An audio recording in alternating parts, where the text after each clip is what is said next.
Okay, guys, we got Paul's truck here. It is a 03. We're gonna look under the hood real quick. Actually, just now realized it is an 03. It's been here for a minute. I've been trying to catch up on Meadows and get it buttoned up. Start a broken record. That oil filter could cost you an IPR valve. It could. We're looking for boost leaks, boost issues. Since this is an 03, just now realized it. Let's go check for inferred EBP. Let's see how it's. See if we got a Vane strategy learned. That'd be the first thing I'd look at. So let's go do it real quick. Wow, 93,000 miles. Holy crap. Might be a stuck turbo. Who knows? Let's find out. Very low miles. 93,000. That's awesome. I mean, probably not so good for the turbo, though, because a lot of times these low miles don't really agree too well with turbos. So let's... There you go, 93,000. 0304 does not remember the VIN. And there you go, 132B. And 006A, that's great. Mass airflow correlation. All right, so cylinder 2, cylinder 5, and cylinder 8 all showing contribution balance. Does have a delete, but I'm assuming it's deleted. I need to look at it. Water and fuel, battery voltage, great. I hope the batteries aren't dead. Wait to start, circuit open. Mass airflow, correlation, 2, 5, and 8, insufficient flow, and wonderful, 132B. 132B is, that's a tail chasing son of a gun right there to get that thing to clear. Let's see what's going on with it. Okay, let me throw something at you guys. Those of you that do have a 132B, P-006A, any underboost codes, and you have an 03, do not clear the codes. My hands, I'm trying to hold it steady.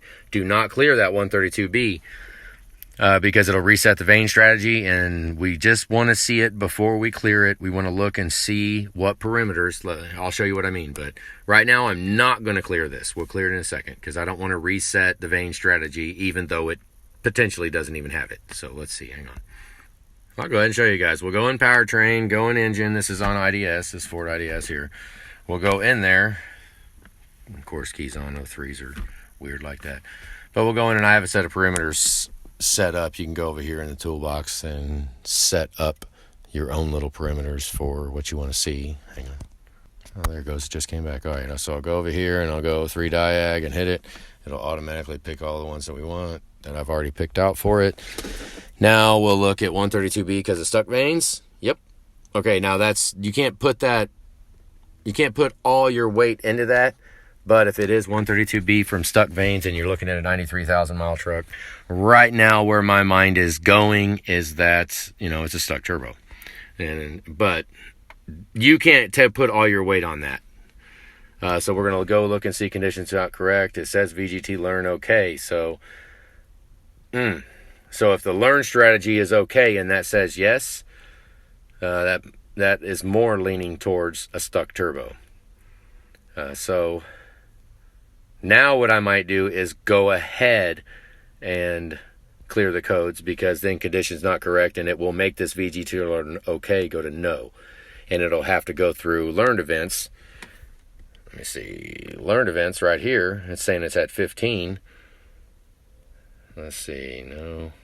We'll have to go back and look through some of that. I'm going to fire it up and see how much we can command the VGT open and closed. But it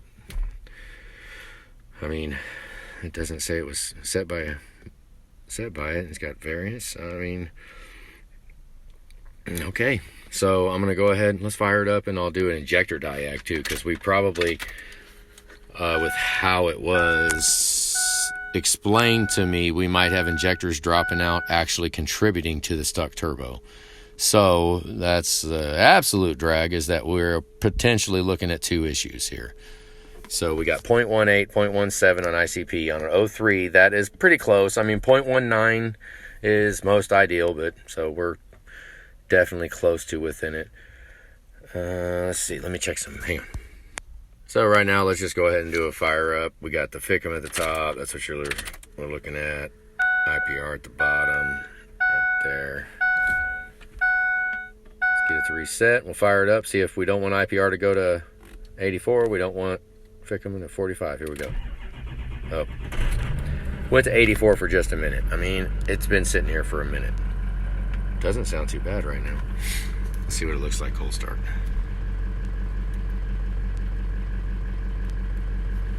Okay, we did have those contribution balance codes. Shut off the compensation right here.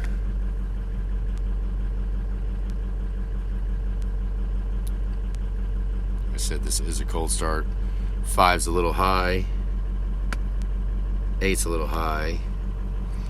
1's considerably low, so hang on. Okay, obviously it's cold. I'm waiting for conditions not correct. That's what that CNC that says yes, that conditions are not correct right now. So even if I do clear the codes, that right there saying yes will mean we've got another variable that is not allowing it to learn. So it's not warm enough yet, so we need to wait a minute because it needs to. I think oil temperature, there's a bunch of variances for it, 140 degrees or some might be 120 degrees, but it's it just goes by. There's a bunch of parameters before the PCM decides that the conditions are correct to learn the Vane strategy. So right now I just fired it up. I want to do a cold start. It is cold. You can see coolant 68 degrees. So let's let it run for a second. Actually sounds pretty good. Actually, let me go here, get it set up, and I'll just pop it into reverse real quick. Let's see what happens. Let it start running. Okay, here we go. Wow, I mean, it's not bad. Not too bad at all. Let's give it just a little bit of throttle.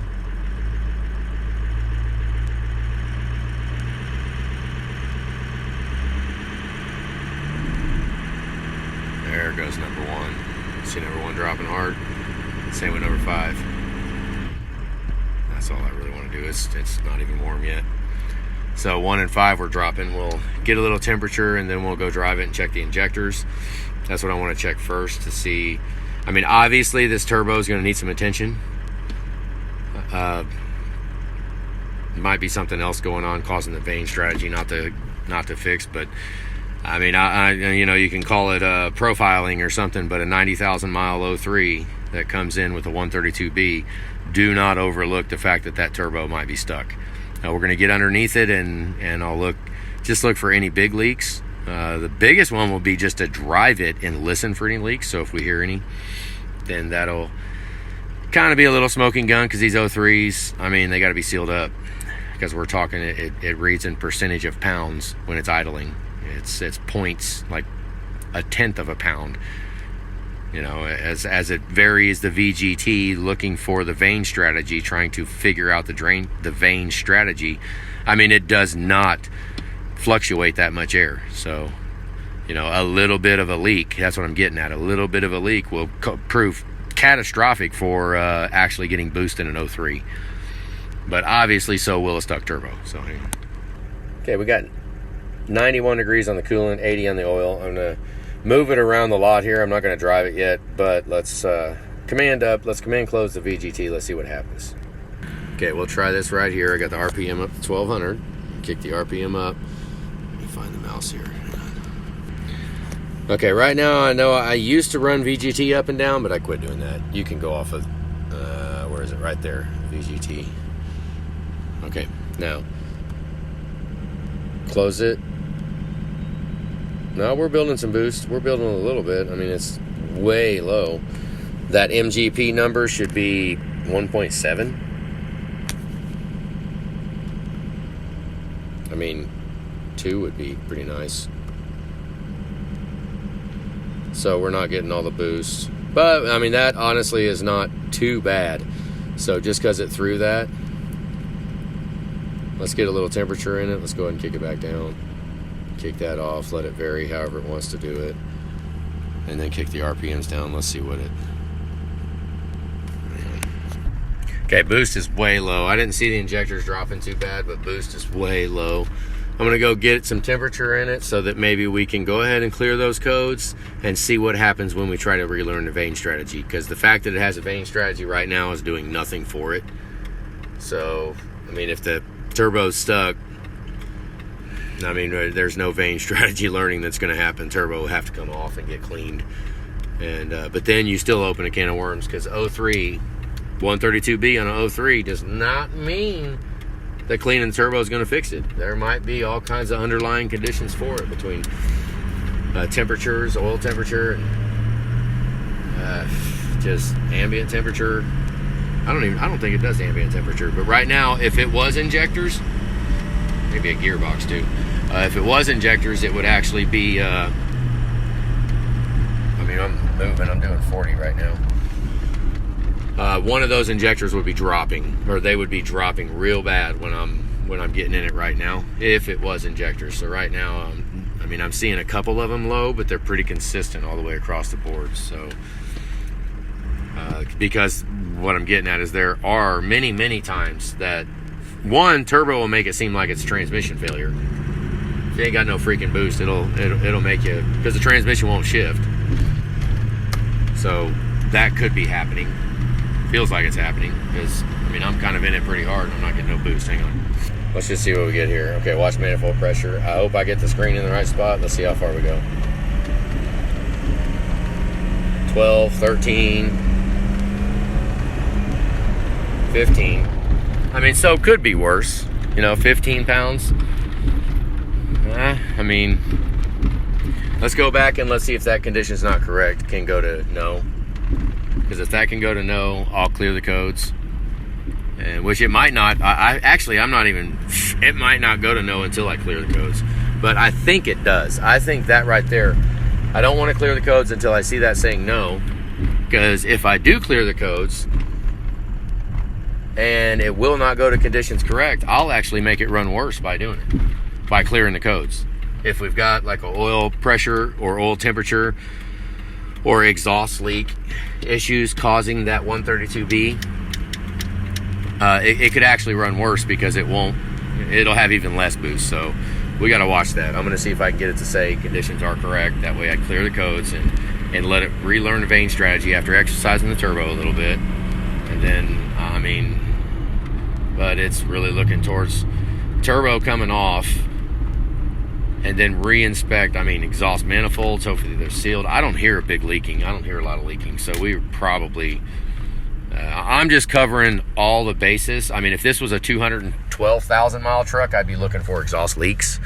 The fact that this is a 93,000 mile 03, very, I mean, I bet the money on it that it's stuck turbo, and it's stuck turbo. I don't know if it's been off though. See, that's the thing. If it's been off already, if he already took it off, then then we need to start looking at leaks. So, condition's not correct. Look at that. Bam. All right, cool. Okay, so let's get back to the shop. I'm gonna clear the codes and I'm gonna learn the Vane strategy again. Let's do that. So hang on.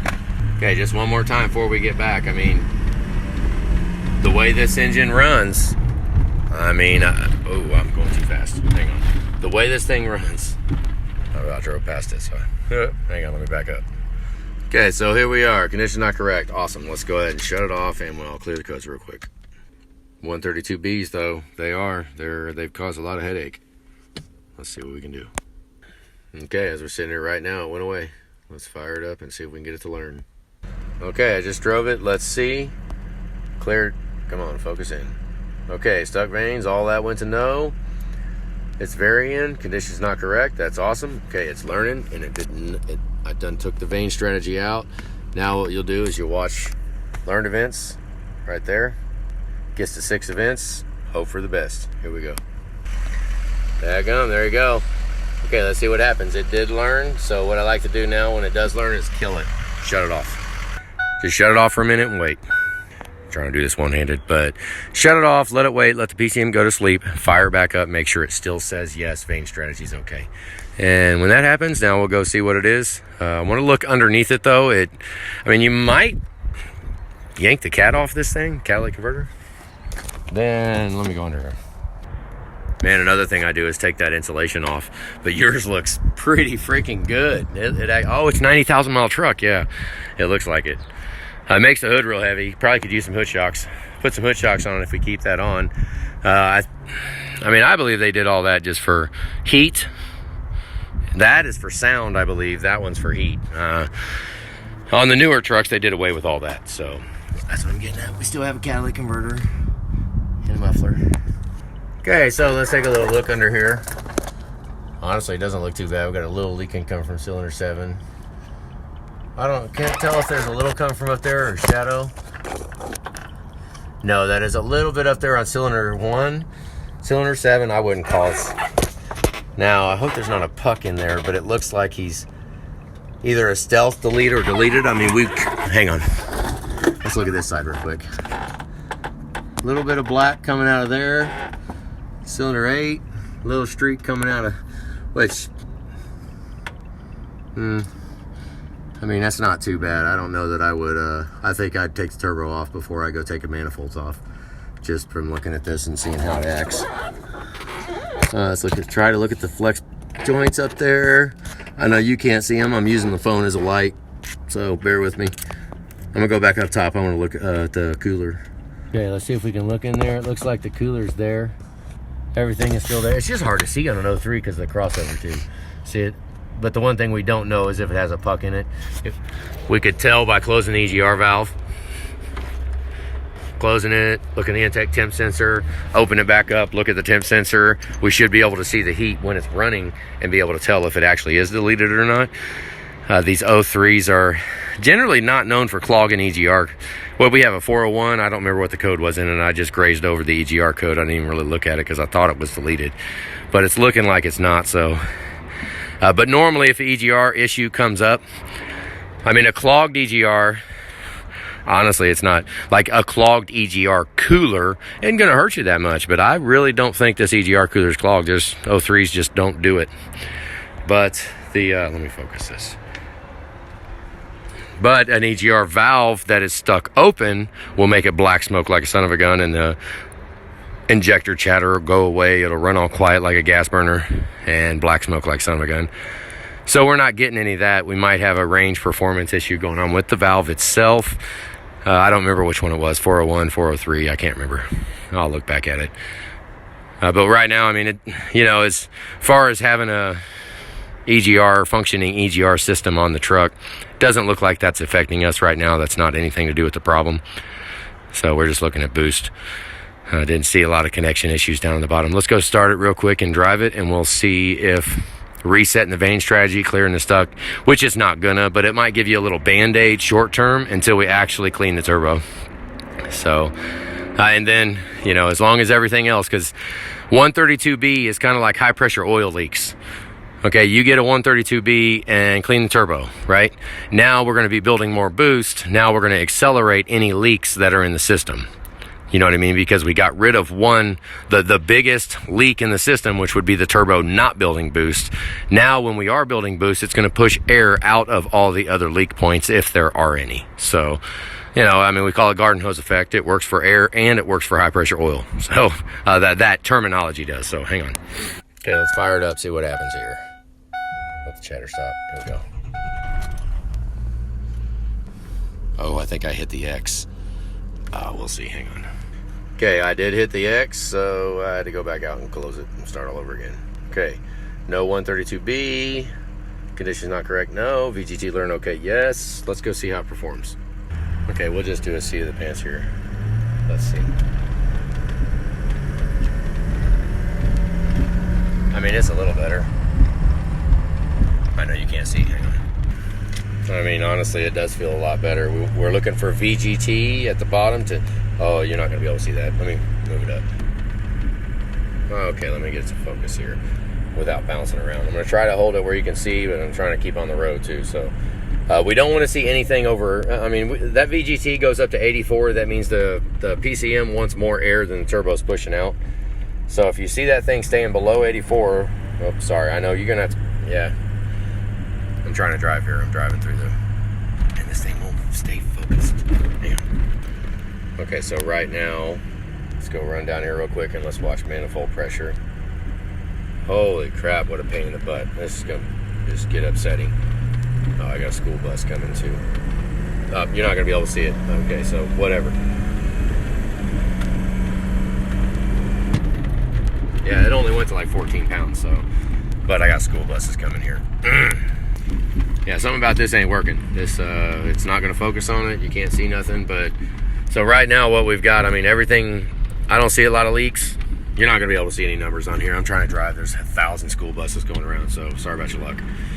But, I mean, what I'm seeing, we need to get a little more performance out of the turbo. Because, I mean, it's only building 14, and I'm not seeing a lot of leaks. So, what it looks like is 93,000 miles kind of got us right there. So, we got to pull off the turbo and clean it. That's about I don't know, I think with everything, Julie'd have to tell you what, I mean, probably about $500 or something like that. I think it's $450 or something, or $500 to clean the turbo. So, that's where we're at. I'd be pushing for a turbo clean. Let's see what we get. Manifold pressure, I just pulled away from there. 11, here, let's get in a little bit. 17, 18. So, I mean, you might just drive it for a while, because it kind of took off a little bit there. It did pretty good. So you might just go ahead and run it for a little while, but keep it in the back of your mind. And you can do one of two things. I mean, at a 90,000 mile turbo, you can do one of two things. We can clean it, depending on how bad it is. We won't know how bad the inside of the turbo is until we crack it apart. Well, at that point, it's kind of behind the 8 ball for replacing the turbo. So what you might consider, I mean, I wouldn't buy, I don't think I'd buy an 03 turbo. I don't think I would. I think I'd get but you got a 03. Hang on, I'm trying to drive here. I mean, with that 03 pedestal, with the 03 intake, I mean, you're pretty much stuck with an 03 turbo, but I don't know. I don't have any good luck with 03s. I don't like the turbos on. I know a lot of people are like, oh, that's a whistling turbo. I like that turbo. Give me a break. I mean, I have not seen any kind of substantial longevity out of 03 turbos. The 05 and up turbos, something about them. It's probably the exact same internals. I have no idea, but the 03 turbos seem to suffer a heck of a lot more. And it could probably be because of inferred EBP, potentially, but it's just... I mean, honestly, okay, for this truck, what I would plan to do on our side of it is I would put an 05 intake on it. Like for me, I mean, obviously we make those intakes and we make exhaust, we make Y pipes. This would be one. I mean, if we was going to put a turbo on it, maybe put our intake on it, go ahead and put the Y pipe, get all the exhaust done. At that point, maybe even pull the manifolds off and reseal the manifolds. I mean, we can do that. Seal everything all back up. But then we're getting substantial, right now it actually doesn't, that would be something, that's going to be a pretty substantial, especially if you put a turbo on it. I mean, you're going to be thousands of dollars on that. So that depends on which way you want to go with it. If you want to go ahead and get the delete done, or maybe just drive it, and once the turbo starts to go even more, once it starts to stick again, and we get the 132B come up and the boost and the transmission doesn't shift right and everything happens all funky, I mean, we can go ahead and clean it. I've done a lot of them. Absolutely, your chances are pretty good. I mean, you're probably 80% that it's going to last for another year or two, maybe 3. But the odds are stacked against you that the turbo is going to continue to last for a prolonged amount of time. Not after the 17 years that it sat only driving 93,000 miles. I mean, there's a very good chance there is a ridiculous amount of pitting inside that turbo, and there's a pretty good chance. But that's the gamble that we wage. If we go to yank a turbo off, I want you to know that right now you can plan to replace the turbo before we yank it. Then it's easy. I think it's $350 or $400 to R&I a turbo. Once we take the turbo off to clean it, it's too late. I mean, it will, it's going to be in the bay all tore apart. I mean, if we're going to focus on cleaning it, then that's all we're going to do is focus on cleaning it. Unless we order, I mean, we can get a turbo tomorrow, the next day, if it's in the bay and we're working on it. But if we decide to go in and clean the turbo, we're kind of, I mean, the money would be best bet to just go ahead and hold to cleaning the turbo. What I'm getting at, there's a chance that cleaning the turbo will only give you a little band-aid and make it a little better. So depending on how bad it is, that's all I'm getting at. I'm just trying to make you informed about the potential outcomes that could happen from cleaning the turbo versus replacing the turbo versus getting rid of the 03 turbo and getting like an 05 Power Max, put an 05 Power Max on it. You can't do that with the pedestal and the intake that's on this truck right now. we would have to put an 05 intake and an 05 pedestal. We'd have to put that on there. I mean, unless you want to put an 03 turbo in, but I'm telling you what, like an 03 Power Max, I will not install it here. You're not getting it. I mean, if you, I'm not putting an 03 Power Max on a truck ever again for the rest of my life. I'm never doing it. Not going to touch it. I don't care. They're junk. I've seen their junk, 100% of them, and I've only seen 4 of them, but 100% of all 4 were junk. So forget that. I'm not going to touch them. Yeah, so, I mean, right now we can probably just drive it. I mean, drive it and then keep an eye on the boost level for the boost to just go down, but you don't have a boost gauge or monitor in here. But you can tell by how the transmission shifts. And the main thing we wanted to know right now is, was it injectors or was it air causing it to shift or to not grab the gear? Or because with no boost, I'm telling you, no boost, the transmission, you'll think the transmission's out. I don't know how many times boots have came off or you got low boost and people replace transmissions because of it. Yeah, don't do that. No, this one seemed like it shifted pretty good. It'll live another day. So I think I've rambled enough. Holy crap, 25 minutes. All right, guys, have a good day. That's it. Jeez.